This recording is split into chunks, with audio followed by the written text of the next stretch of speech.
sorridentes e de ouro fino. Hoje eu estou com uma pessoa aqui que é doutora, pós-PhD. Ela é professora do IF e ela desenvolveu uma molécula que pode gerar uma vacina contra o uso do crack e da cocaína. É um trabalho de extrema relevância no meio acadêmico e para a sociedade. Eu estou falando com ela, Angélica Faleiros. Olá, Deise, tudo bem? Tudo bem, tudo jóia, participar. Imagina. Me conta uma coisa, como é que são os desafios para desenvolver essa molécula? Da onde que vem a inspiração? Bom, quando eu estava terminando o meu mestrado na Universidade Federal de Viçosa, né, na UFV, eu já estava assim, pensando ativamente em fazer o doutorado, né, logo em seguida. No entanto, né, sempre que nós estamos na pós-graduação, é interessante para nós mudarmos, às vezes, de universidade, conhecer novos horizontes e tudo, e eu tinha vontade realmente de fazer isso, né, de mudar de universidade, né. Então, eu procurei um professor bastante renomado, né, um pesquisador bastante renomado na área de química orgânica sintética, que é o professor Ângelo de Fátima, né, um professor aí que se destaca como talvez um dos pesquisadores mais influentes na química orgânica aí do nosso país, né? E eu fui até ele no ano de 2014, né? E perguntei, né, diretamente, professor, o senhor tem disponibilidade, né, de assumir mais uma aluna de doutorado, né? E ele me disse que sim, né? E naquela época, né, não tem tanto tempo assim, tem 10 anos, né, 2014, naquela época a seleção da UFMG, ela incluía 3 etapas, né, que era uma prova escrita, uma apresentação de projeto e um currículo. Esse projeto é o orientador que deveria passar para nós, estudantes, né, candidatos. Então, o professor Ângelo, na época, me apresentou o projeto da vacina antidrogas, né, no caso a vacina anticocaína, certo? E eu fiquei muito maravilhada, né, com aquela proposta, com aquele projeto, né? E assim que o professor Ângelo me ofereceu para poder levar esse projeto adiante, eu aceitei na hora, né? E fiz a seleção, fui aprovado e nós começamos a desenvolver essa molécula, certo? Que coisa boa. E me conta uma coisa, quais são as etapas assim mais importantes e mais desafiadoras nesse processo? Bom, a primeira coisa é que esse projeto envolvia fazer uma vacina que não tivesse na sua estrutura nenhuma proteína. Né? O que a gente sabe sobre a vacina hoje em dia, eu não sou da área da saúde, né? Sou química, de formação e tudo, mas o que nós sabemos de vacina hoje em dia é que as vacinas, elas são constituídas por proteínas, né? O antígeno, né, é adicionado à proteína, que é a estrutura carreadora, e o sistema imune reconhece aquilo e fabrica anticorpos específicos para aquilo. O grande desafio da vacina antidrogas é que a nossa plataforma de carreamento, ela não era o quê? Uma proteína. Ela era uma estrutura, um macrociclo chamado de calixareno, tá? Por isso que, inclusive, hoje em dia a vacina é conhecida como Calix-Coca, tá? Por conta dessa estrutura carreadora que são os calixarenos. Então, ela já tem um nome. Sim. Ela tem toda uma estrutura já para ter sido desenvolvida, sim. Né? E me conta uma coisa, no campo social, assim, porque a gente sabe que esse é um trabalho de extrema relevância para a sociedade, né, que deveria ter mais investimentos do setor público para realmente a confecção dessa vacina. Socialmente, onde você acha que ela poderia ajudar, assim, nessa questão do uso, contra o uso de cocaína e de... Bom, como é que a vacina age? A vacina age da seguinte maneira. Quando nós imunizamos, né, com a Calix-Coca, espera-se que o sistema imune reconheça aquilo como antígeno, né? Então, o sistema imune vai encontrar na vacina a molécula da cocaína. Quando o usuário faz a utilização da cocaína, se ele está vacinado, o anticorpo vai impedir que essa cocaína chegue ao cérebro. Então, ele vai impedir o sistema de reforço positivo. O usuário, né, o dependente, ele vai usar a cocaína, mas não vai sentir os efeitos psicoativos dela. Né? Com isso, né, ao longo do tempo, ele vai deixando de associar a utilização da droga com um efeito psicoestimulante. Porque não tem o efeito. Não tem o efeito mais. Então, isso vai desconstruindo aquela dependência química, certo? É importante ressaltar que a proposta da vacina, né, anticocaína, né, ela é um fator que ajuda no tratamento, ela não é a solução. A dependência química a gente sabe que é multifatorial. Exatamente, exatamente. É A multifatorial. dependência química tem toda uma questão envolvida social, familiar, do próprio dependente químico ter essa necessidade de um amparo social, mas a vacina é de extrema relevância. Sim, né? ela vem contribuir de forma muito efetiva para a construção dessa cura, né?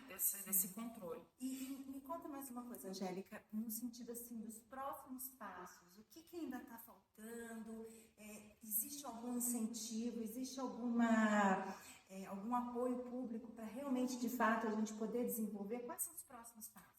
Olha, o apoio, eu saí do projeto da vacina, né? Assim que eu defendi o meu doutorado em 2018, fiz mais um tempo de pós-doc no projeto ainda da vacina, mas em 2019 eu já estava fora, né? Porque passei em concurso, né? A gente segue outros caminhos, né? Mas o trabalho da vacina, o projeto da vacina, ele ainda está em ativa, né? Eu soube que recebeu um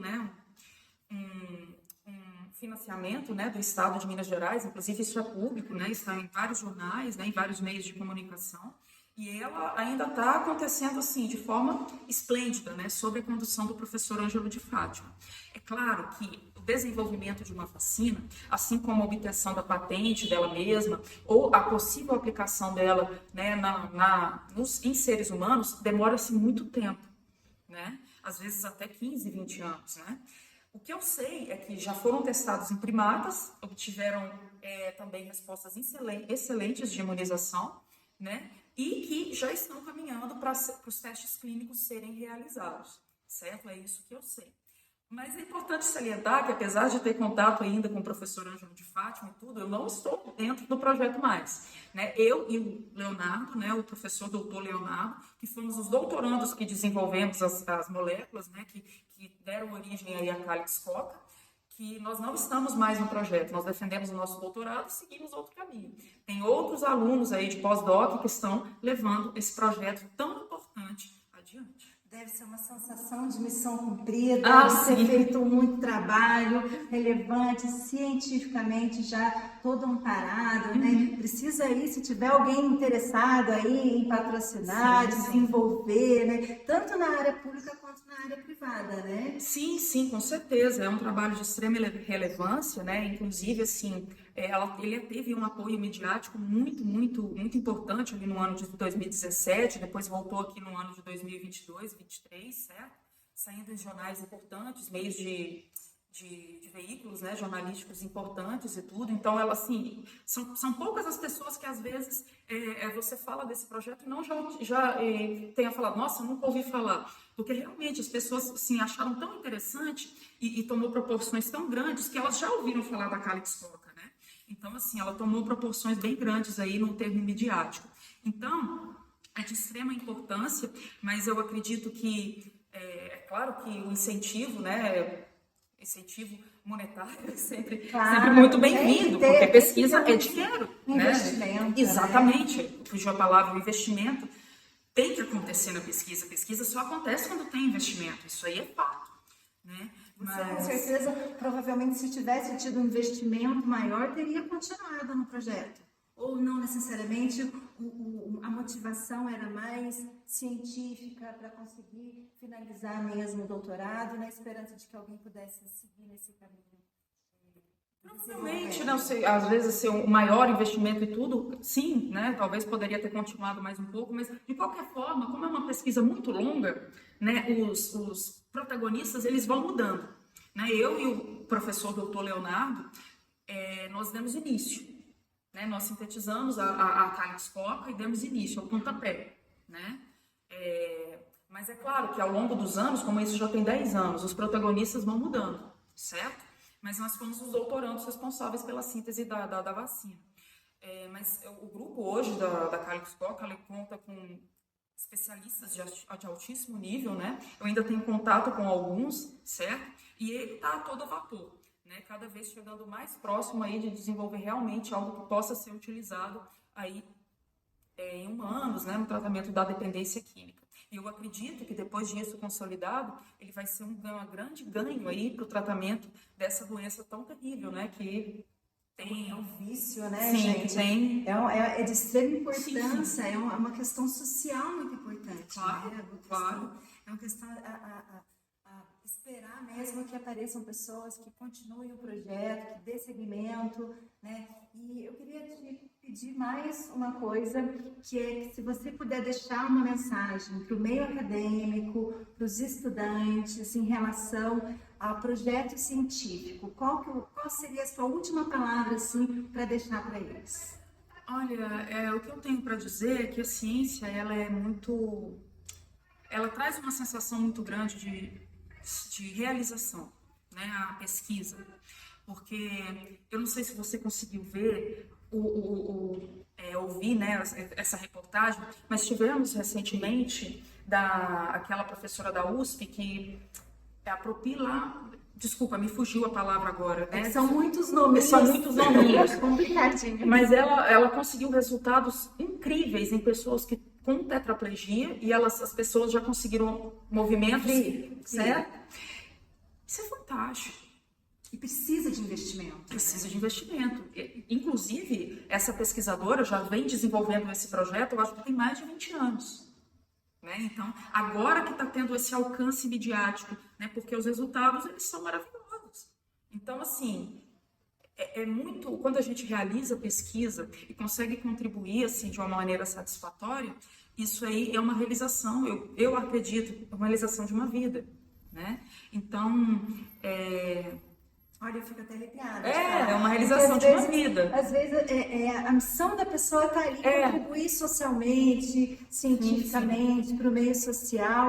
E, Angélica, esse trabalho de extrema relevância para o meio social, para o meio acadêmico, e eu posso dizer que é um orgulho muito grande para a comunidade acadêmica do IF ter você aqui como professora, tá? Agradecer pela participação e desejar que sempre essa pesquisa e todas as pesquisas no país ganhem mais atenção, mais notoriedade, né? Mais notoriedade, incentivo, né? E tá de parabéns. Obrigada, viu, por participar. Eu que agradeço. Obrigada.